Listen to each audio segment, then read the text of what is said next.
بسم الله والحمد لله والصلاة والسلام على رسول الله وعلى آله وصحبه ومن والاه أما بعد.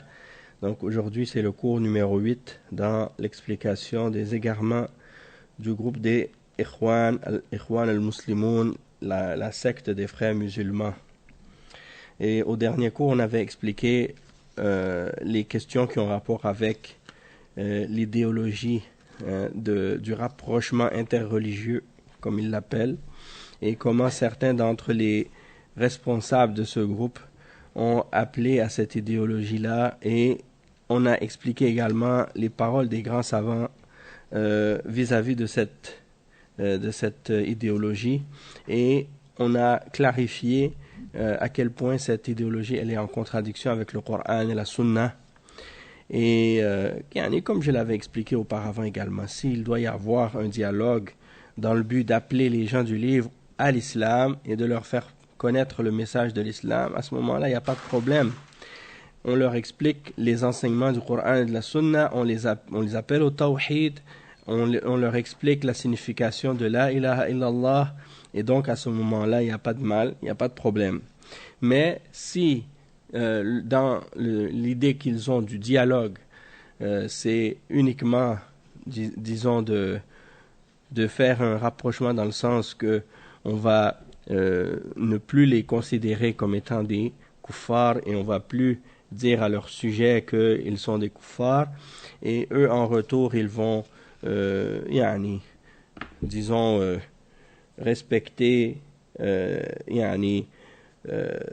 notre religion d'une certaine façon, ou dire des belles choses sur notre prophète sallallahu alayhi wa sallam, sans toutefois reconnaître qu'il est un messager d'Allah, eh bien à ce moment-là, ça n'a pas de sens. Surtout si il nous demande en échange de délaisser ou d'abandonner certaines de nos croyances ou certains de nos principes, comme c'est le cas souvent lorsqu'ils rencontrent les musulmans. Ils disent: on veut seulement vous demander de changer vos enseignements et de cesser de croire en, par exemple, le hijab, ou bien de croire en les peines islamiques de la charia, ou de cesser de croire au djihad ou des choses de ce genre.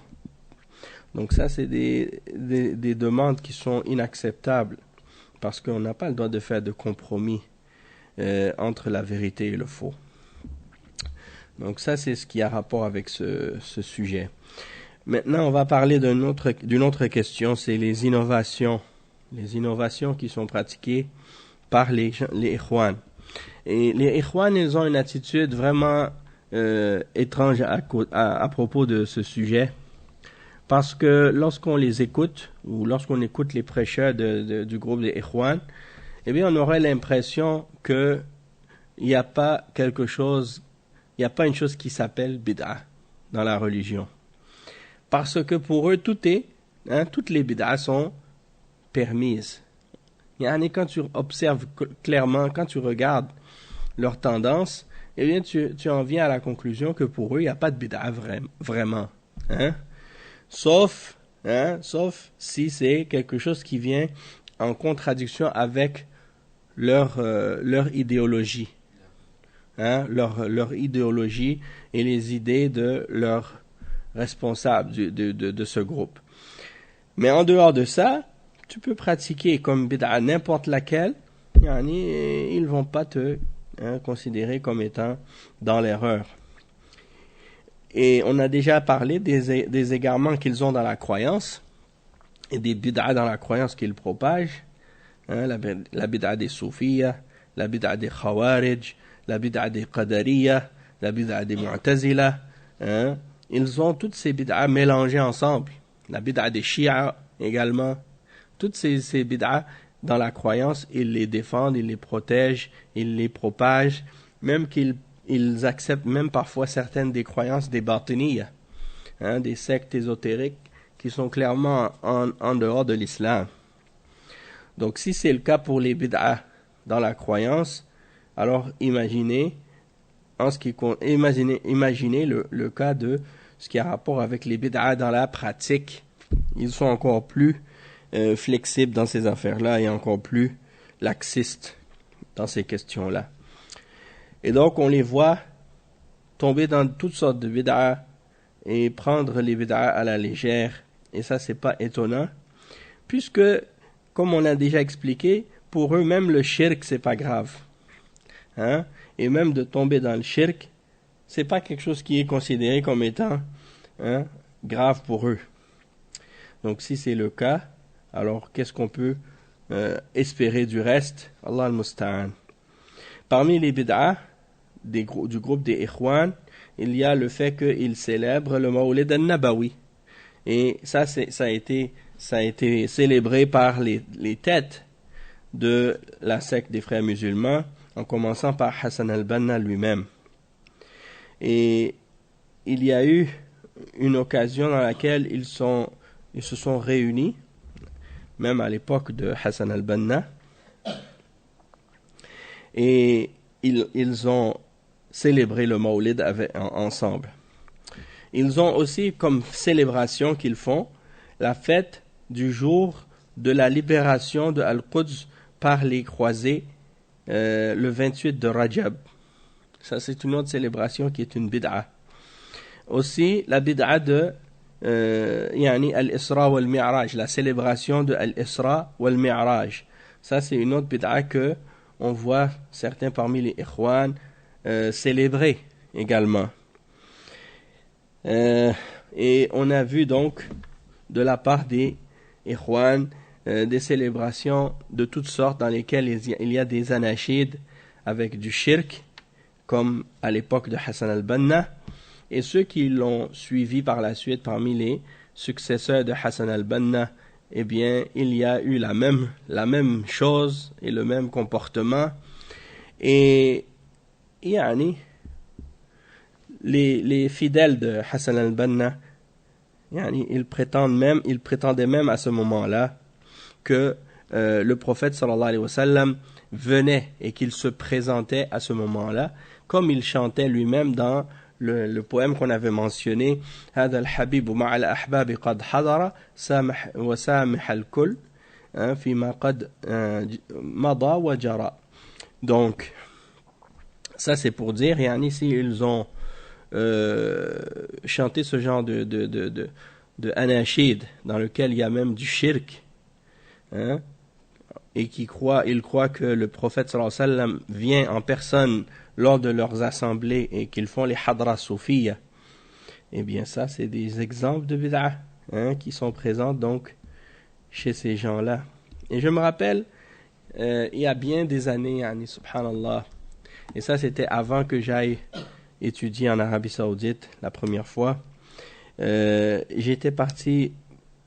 été invité à un mariage à Toronto, et une fois arrivé à Toronto, j'ai rencontré un frère. Je me rappelle plus s'il était pakistanais ou d'une autre origine, je me rappelle plus précisément.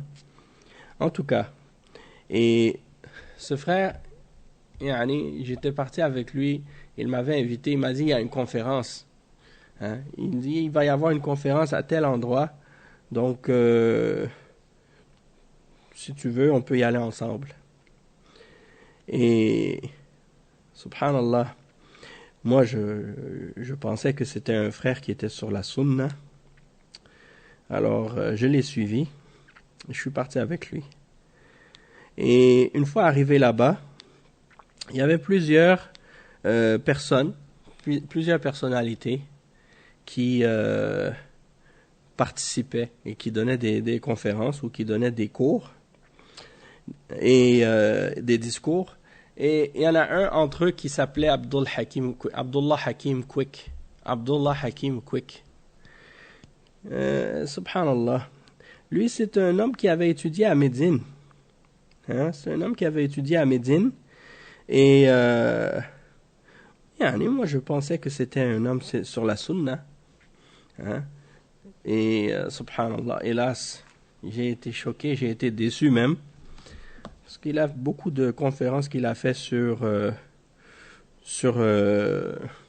l'histoire et des trucs historiques mais pas vraiment d'enseignement ou disons, de concentration sur la aqidah et sur le tawhid et sur les éléments de la da'wa salafiyya.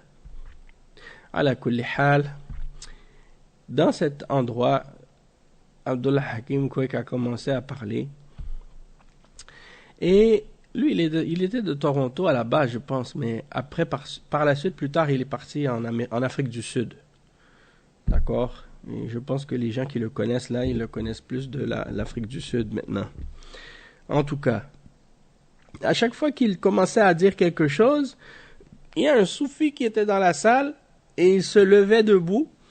Et puis là, il levait ses deux bras et puis il commençait à chanter. Ya Nabi, salam alayka. Et il chantait ça.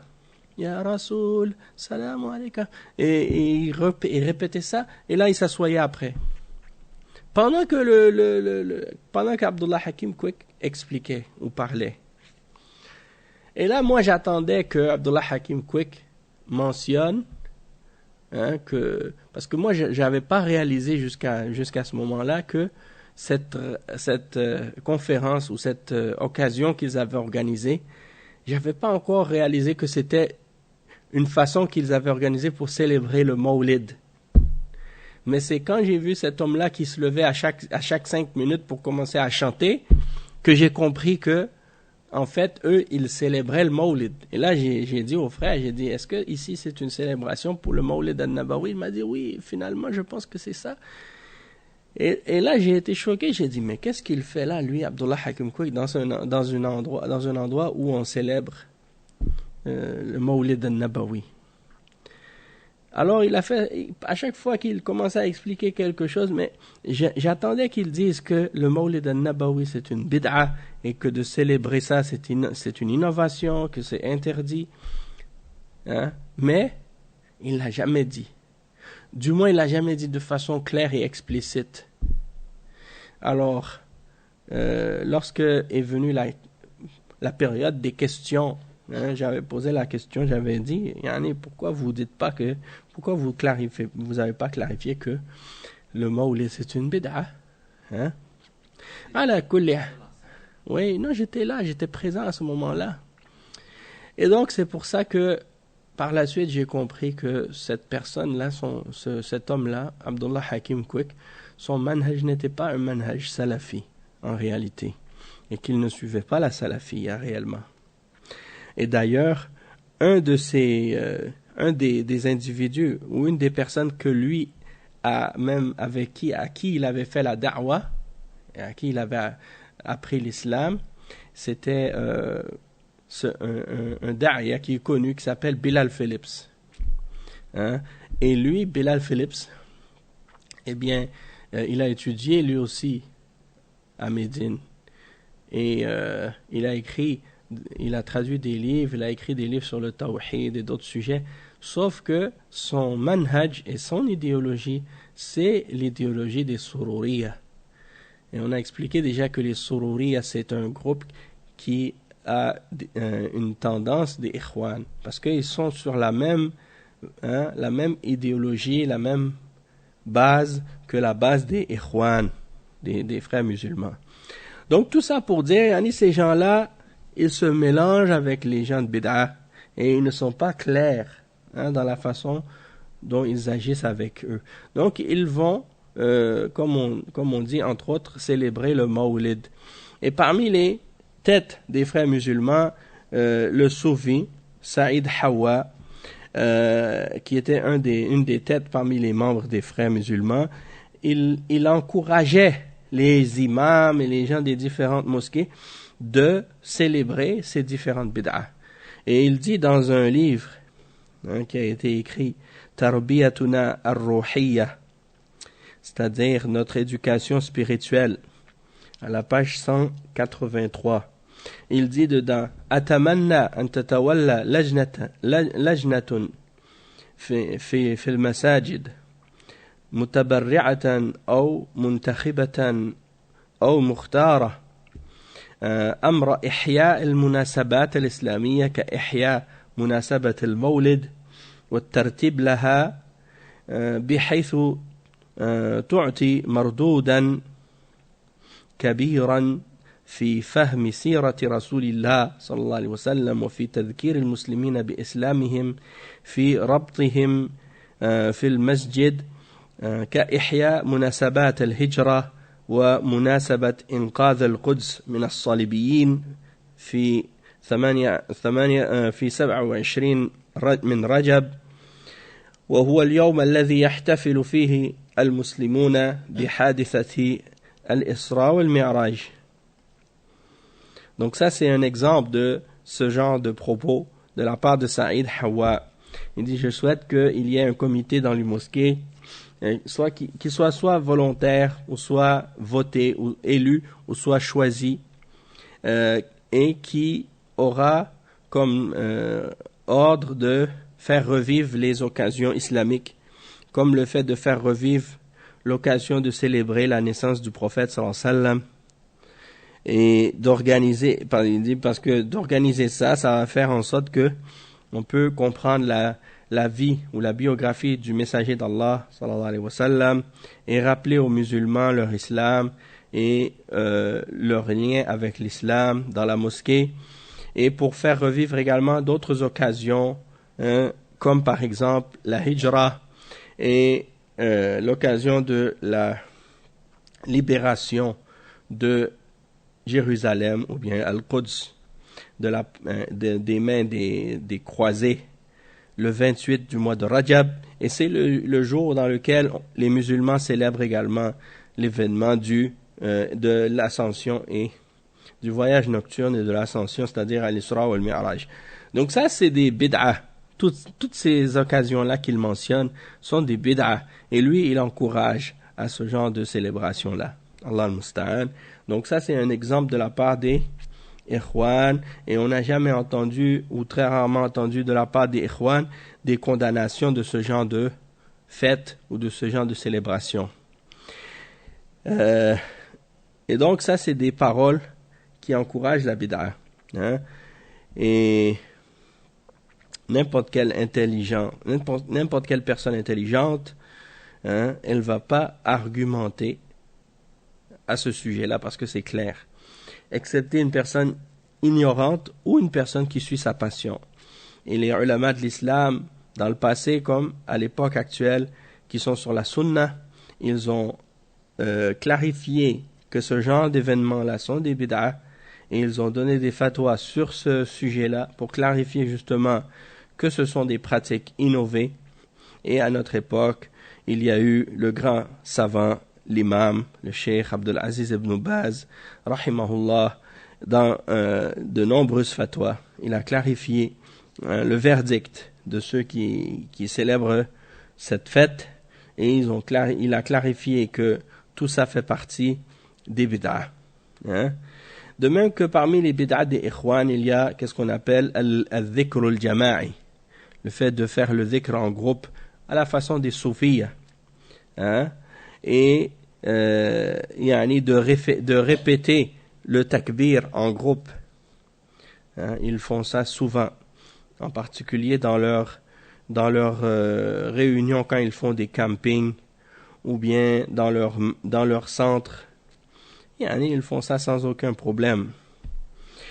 Et la réalité à ce sujet-là, c'est important de clarifier que pour les bid'ah, il n'y a aucun problème chez les ikhwan, il n'y a aucun mal à ce sujet-là, et au contraire même, ils sont fiers de faire des bid'ah. Et je me rappelle même dans une des conférences, une des conférences de Tariq Ramadan à l'époque, où il était encore respecté chez les ikhwan, avant sa chute, comme on dit. À l'époque, il était en Côte d'Ivoire, et on lui avait posé la question au sujet de la célébration des anniversaires.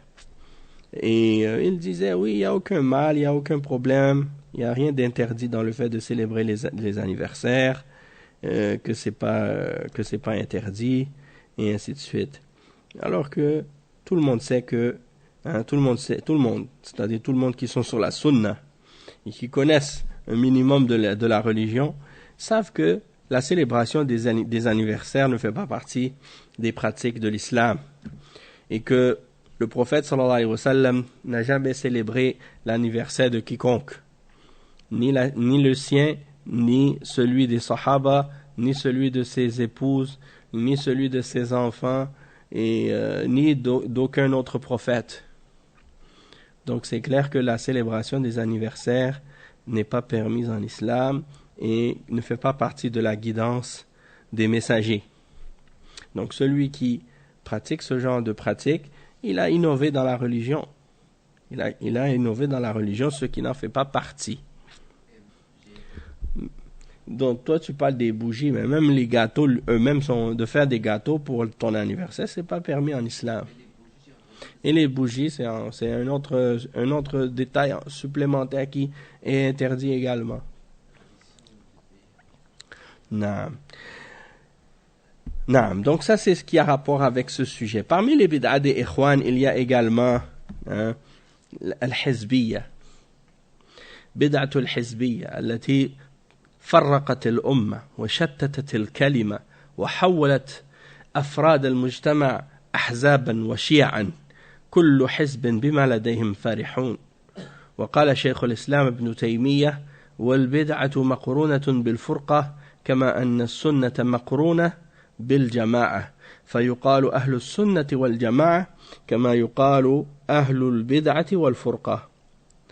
وقال الشيخ أحمد النجمي: ومما سبق نعلم أن الحزبية بدعة، لأن الله ساقها مساق الذم في مواضع كثيرة من كتابه، ونهى عنها رسول الله صلى الله عليه وسلم في أحاديث كثيرة. وقال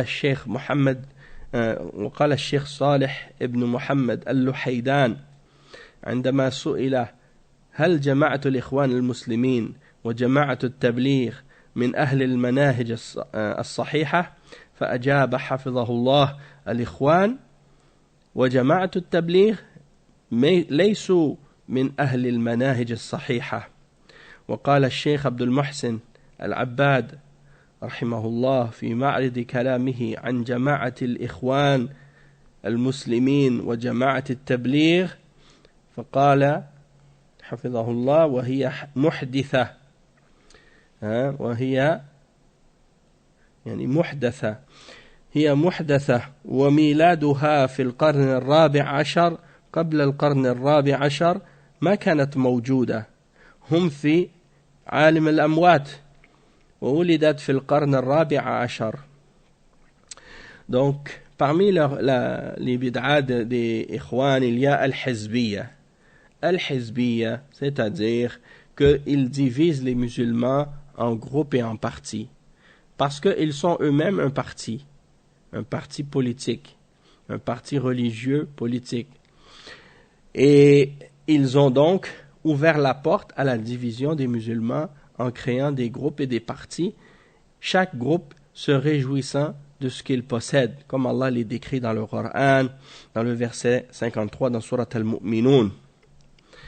Donc Allah Azza wa Jalla il dit: وَلَا تَكُونُوا مِنَ الْمُشْرِكِينَ مِنَ الَّذِينَ فَرَّقُوا دِينَهُمْ وَكَانُوا شِيَعًا كُلُّ حِزْبٍ بِمَا لَدَيْهِمْ فَرِحُونَ. Donc Cheikh l'Islam Ibn Taymiyyah il dit: la bid'a est rattachée ou associée avec la division. De la même manière que la sunna est associée à l'unité et la jama'a, le fait d'être unis. Donc, c'est pour cette raison qu'on dit que les gens de la sunna, on les appelle ahlus sunnati wal jama'a, c'est-à-dire les gens de l'union et de l'unité, les gens de la sunna et de l'union. Et on dit à propos des gens de bid'a qu'ils sont ahlul bid'ati wal furqa, qu'ils sont les gens de la bid'a et de la division. Pourquoi? Parce qu'ils se divisent entre eux et divisent les musulmans. Et parmi les ulama, Cheikh Ahmed al-Najmi, il a mentionné à ce sujet aussi la hizbiyya comme étant une bid'a, et il dit que cette bid'a, Allah Azza wa Jal l'a blâmée et l'a condamnée dans le Coran, dans de nombreux versets dans son livre, Et le prophète sallallahu alayhi wa sallam l'a interdit dans de nombreux hadiths également. Et le cheikh Salih al-Luhaydan, rahimahullah, il a été questionné à propos de la secte des frères musulmans et de Jama'at al-Tabligh, et on lui a demandé, est-ce que ce sont des gens qui suivent une méthodologie qui est correcte? Et il a répondu, le cheikh, en disant que les Ikhwan ainsi que Jama'at al-Tabligh ne sont pas des gens qui suivent une méthodologie correcte. Et le cheikh Abdul Muhsin al-Abbad, lorsqu'il a parlé à propos de la secte des frères musulmans et de Jama'at al-Tabligh, il a dit, hafidhahullah, c'est une innovation, c'est une chose inventée. La naissance de ce groupe est dans le 14e siècle de la Hijra, c'est-à-dire 1400 ans après la Hijra du prophète sallallahu alayhi wa sallam. Il dit avant ça, il était dans le monde des morts, c'est-à-dire que ça n'existait pas. Il n'y avait pas ce groupe-là qui existait dans la Ummah. C'est la preuve que c'est une bid'a. C'est la preuve que c'est une bid'a, parce que si c'était pas une bid'a, il aurait existé auparavant. Et donc il y a de nombreuses preuves dans le Coran qui indiquent que le fait de se séparer, de se diviser, c'est une bid'a et que c'est interdit en islam. Et il y en a parmi les groupes, justement comme par exemple les Ikhwan, qui prétendent que l'islam est une religion qui accepte le pluralisme religieux ainsi que le pluralisme politique. Et ils disent que ça c'est de la diversité, et certains ils vont même jusqu'à dire ikhtilaf ummati rahma, que la division de ma umma est ou la divergence de ma umma est une miséricorde. Et ça, bien entendu, c'est contraire à la réalité. Donc il y a plusieurs preuves dans le Coran, on va mentionner quelques exemples. Pluralisme, c'est comme le mot l'indique, pluralisme, c'est pluriel, le fait qu'il y ait plusieurs, ou bien qu'on ait le droit d'avoir plusieurs groupes, plusieurs partis, plusieurs sectes, ou que les gens peuvent être représentés par plusieurs groupes. Or, l'islam est une umma. Les musulmans ne forment qu'une seule umma. Et Allah Azza wa Jalla, il dit dans le Coran, inna hadhihi ummatukum ummatan wahida, wa ana rabbukum fa'budun. Donc, ça veut dire que la umma est une seule umma. Et c'est ça, justement, parmi les arguments que les ulama ont mentionnés dans le Coran, qui blâment le fait d'être divisé en groupes et de se diviser en sectes. Allah Azza wa Jalla, il dit wa inna hadhihi ummatukum ummatan wahidatan wa ana rabbukum fattaqun fataqatta'u amrahum baynahum zubura kullu hizbin bima ladayhim farihun. وقال تعالى إن الذين فرقوا دينهم وكانوا شيعا لست منهم في شيء إنما أمرهم إلى الله ثم ينبئكم بما كانوا يفعلون. وقال تعالى ولا تكونوا من المشركين من الذين فرقوا دينهم وكانوا شيعا كل حزب بما لديهم فرحون. Donc Allah Azza wa Jal, il mentionne dans ces versets, parmi les versets qu'on a mentionnés, le verset 52, le verset 53 dans Surat Al-Mu'minun, dans lesquels Allah Azza wa Jal, il dit, cette umma qui est la vôtre, est une umma unique, et je suis votre Seigneur, alors préservez-vous de moi, protégez-vous de moi. C'est-à-dire, protégez-vous de moi et de mon châtiment par mon obéissance. Et il dit, et ils se sont tous divisés entre eux, avec différents livres, chaque partie se réjouissant de ce qu'il possède. Et le verset 159 dans Surat Al-An'am, dans lequel Allah Azza wa Jal, il dit, ceux qui ont divisé leur religion et qui sont devenus des sectes, tu n'as rien à voir avec eux, leur affaire incombe à Allah Azza wa Jal, il leur informera de ce qu'ils faisaient. Donc ça c'est une menace de la part d'Allah Azza wa Jal pour ceux qui ont divisé leur religion, qui sont devenus des groupes et des sectes. Et les versets 31 et 32 dans Surat Ar-Rum, dans lesquels Allah Azza wa Jal, il dit ce qui signifie « Et ne soyez pas du nombre des mushrikines, du nombre de ceux qui ont divisé leur religion et qui sont devenus des sectes, chaque groupe se réjouissant de ce qu'il possède. » Et ensuite, عن الحسن البصري قال خرج علينا عثمان رضي الله عنه يوما يخطب فقطعوا عليه كلامه فتراموا بالبطحاء حتى جعلت ما أبصر أديم السماء قال فسمعنا صوتا من بعض أزواج النبي صلى الله عليه وسلم فقلت هذا صوت أمهات المؤمنين قال فسمعتها وهي تقول قد برئ رسول الله صلى الله عليه وسلم مما فرق دينه واحتزب وتلت إن الذين فرقوا دينهم وكانوا شيعا لست منهم في شيء. وعن أبي هريرة رضي الله عنه أن رسول الله صلى الله عليه وسلم قال إن الله يرضى لكم ثلاثا ويسخط لكم ثلاثا يرضى لكم أن تعبدوه ولا تشركوا به شيئا وأن تعتصموا بحبل الله جميعا ولا تفرقوا وأن تناصحوا من ولاه الله أمركم ويسخط لكم ثلاثا قيل وقال وكثرة السؤال وإضاعة المال. Donc il mentionne ensuite le hadith, ou bien pas le hadith, mais une narration qui est mentionnée. Le Cheikh Ahmed al-Najmi, il mentionne cette narration de Al-Hassan al-Basri qui dit que Uthman est sorti vers nous un jour et il a fait un sermon, un discours. Et les gens lui ont coupé la parole. Puis, ils lui ont coupé la parole. Et puis, donc il est arrivé beaucoup de troubles et de problèmes à ce moment-là. Et on a entendu, il dit, on a entendu une voix d'une des femmes du prophète, sallallahu alayhi wa sallam, qui disait, et c'était la voix d'une des mères des croyants, qui disait, le messager d'Allah, sallallahu alayhi wa sallam, est innocent de celui qui divise sa religion et qui crée des groupes. Et elle a cité le verset qu'on a mentionné justement, ceux qui ont divisé leur religion et qui sont devenus des sectes, tu n'as rien à voir avec eux.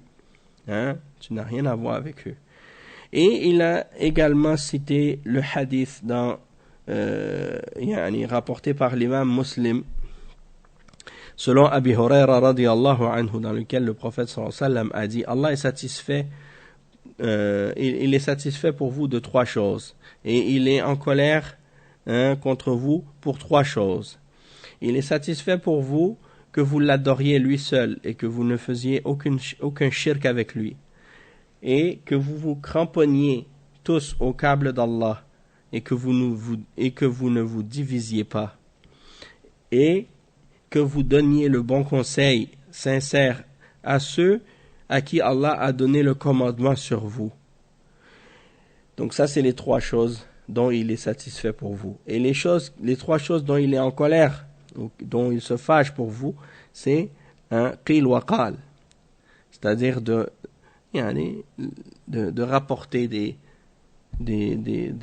histoires et la médisance, le colportage, le fait de raconter des ragots, des choses comme ça. Et kathratu su'al, de poser trop de questions inutiles. Wa ida'atul mal, et de gaspiller l'argent. Donc ça, c'est des choses que Allah déteste. Tout ça pour dire donc que la division, c'est quelque chose qui est blâmé.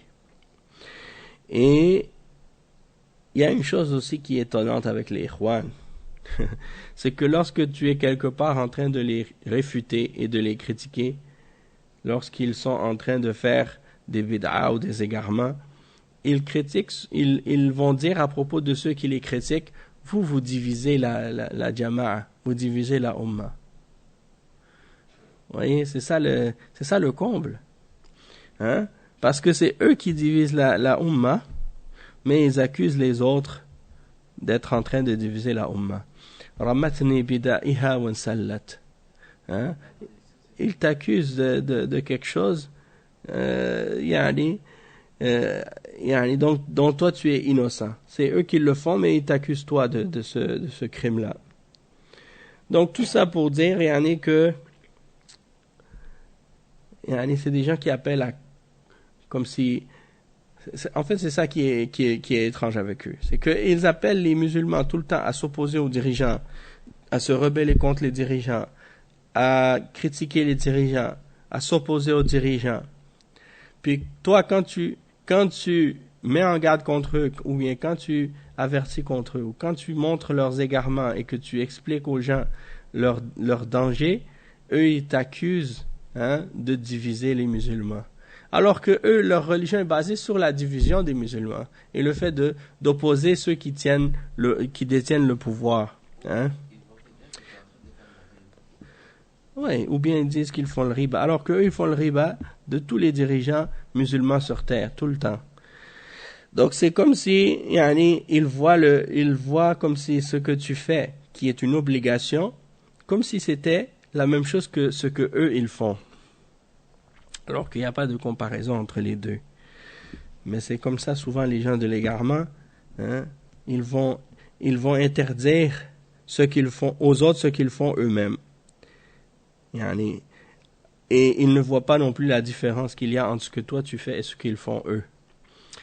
C'est comme une fois, par exemple, j'étais devant une mosquée des Hizbiyin, une mosquée des Ikhwan à Montréal, et il y a des groupes de laïcs qui sont venus devant leur mosquée pour faire des manifestations. Alors que eux, ils sont toujours en train d'encourager les manifestations et de dire oui, c'est bien de faire des manifestations, il faut faire des manifestations. Et là, quand des gens sont venus faire des manifestations contre leur mosquée, eux, ils sont contre. Ils ont dit, pourquoi ces gens-là, ils viennent faire des manifestations? J'ai dit, c'est pas vous qui êtes toujours en train de défendre les manifestations? Pourquoi quand c'est contre vous, vous n'êtes pas d'accord? Puis quand c'est vous qui la faites, vous êtes d'accord? Donc c'est deux poids, deux mesures, comme on dit. Ou bien plutôt, on pourrait dire un poids, deux mesures. Je ne sais pas pourquoi les gens disent deux poids, deux mesures.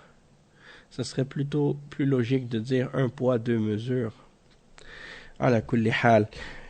Il y a le hadith de Al-Irbad ibn Sariya qui est clair aussi à ce sujet. Hadith Al-Irbad ibn Sariya qui est célèbre. Le prophète sallallahu alayhi wa sallam, il a exhorté les sahaba dans ce hadith d'une exhortation qui leur a fait trembler le cœur et qui a fait couler les larmes de leurs yeux. Et les sahaba ont dit, oh messager d'Allah, on dirait que tu nous fais tes adieux, alors qu'est-ce que tu enjoins pour nous après toi? Qu'est-ce qu'on doit faire? Et donc le prophète sallallahu alayhi wa sallam a dit, أوصيكم بتقوى الله والسمع والطاعة وإن تأمر عليكم عبد فإن من يعش منكم فسيرى اختلافا كثيرا فعليكم بسنتي. Donc il a dit, le prophète sallallahu alayhi wa sallam, je vous enjoins après moi de vous protéger d'Allah azza wa jal et d'écouter et d'obéir, même si celui qui a l'autorité sur vous est un esclave. Et sachez que celui qui vivra après verra beaucoup de divergences. Celui qui vivra verra parmi vous beaucoup de divergences. Alors accrochez-vous, restez cramponnés à ma sunna. Donc ça c'est un hadith qui est très clair et très connu aussi. Et Cheikh al-Islam ibn Taymiyyah, il dit dans un autre endroit, ليس للمعلمين أن يحزبوا الناس ويفعلوا ما يلقي بينهم العداوة والبغضاء بل يكونون مثل الإخوة يكونون مثل الإخوة المتعاونين على البر والتقوى. قال الله وتعاونوا على البر والتقوى ولا تعاونوا على الإثم والعدوان. وقال شيخ الإسلام في موضع آخر وأهل الضلال الذين فرقوا دينهم وكانوا شيعا وهم كما قال مجاهد أهل البدع والشبهات. Donc, Cheikh al-Islam Ibn Taymiyyah, il dit à un autre endroit, les enseignants ne doivent pas diviser les gens en parties. Hein? Ils ne doivent pas diviser les gens en groupes et en parties et semer l'animosité et la haine entre eux, c'est-à-dire entre leurs élèves. Hein? Et il doit être comme des frères, les uns avec les autres, et s'entraider mutuellement dans la piété, hein, dans le bien et dans la piété.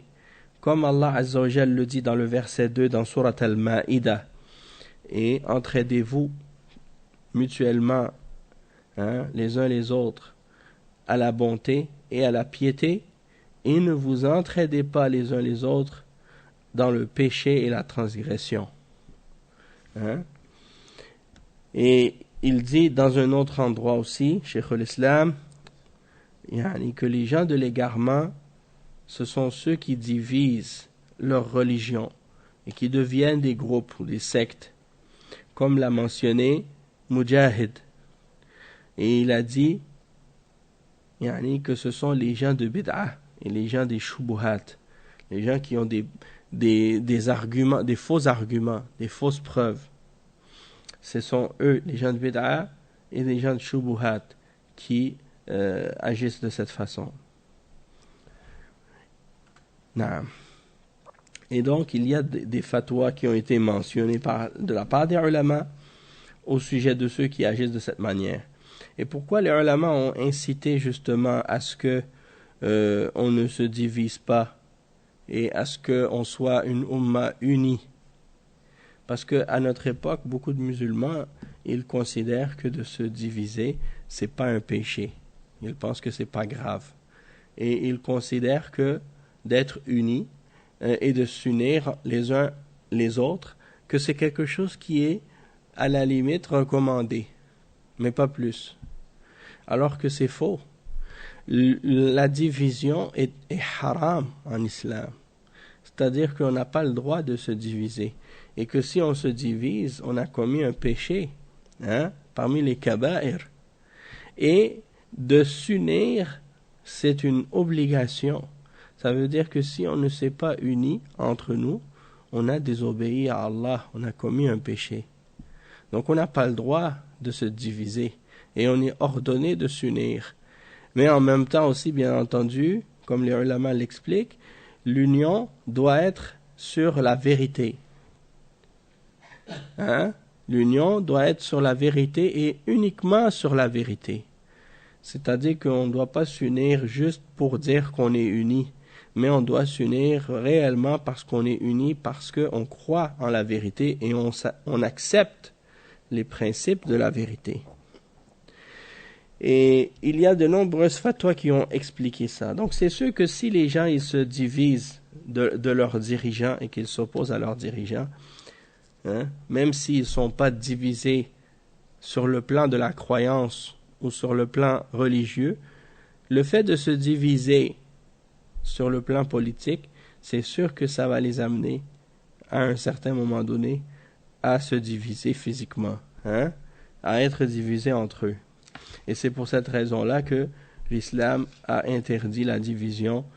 Et c'est pour ça que l'islam interdit également le multipartisme et le pluralisme religieux et le pluralisme politique aussi. Pourquoi? Parce que ce sont des choses qui amènent de l'animosité et de la division entre les musulmans.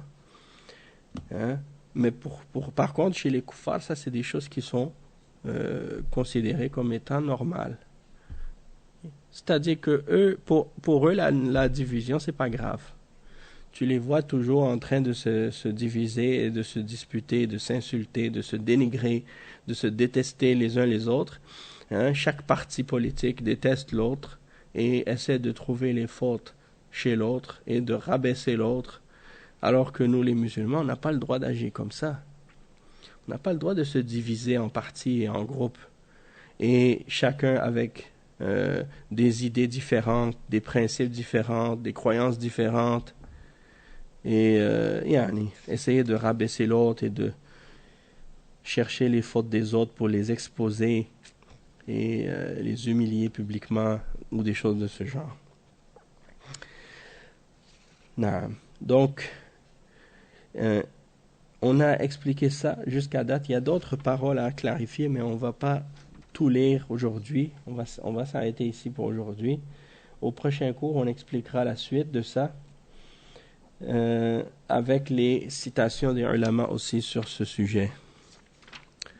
Parce que bientôt c'est la salat, donc on va s'arrêter tout de suite pour faire le adhan et puis se préparer pour salat al-asr, inshallah. سبحانك اللهم وبحمدك أشهد أن لا إله إلا أنت أستغفرك وأتوب إليك وصلى الله وسلم على نبينا محمد وعلى آله وصحبه أجمعين والسلام عليكم ورحمة الله وبركاته.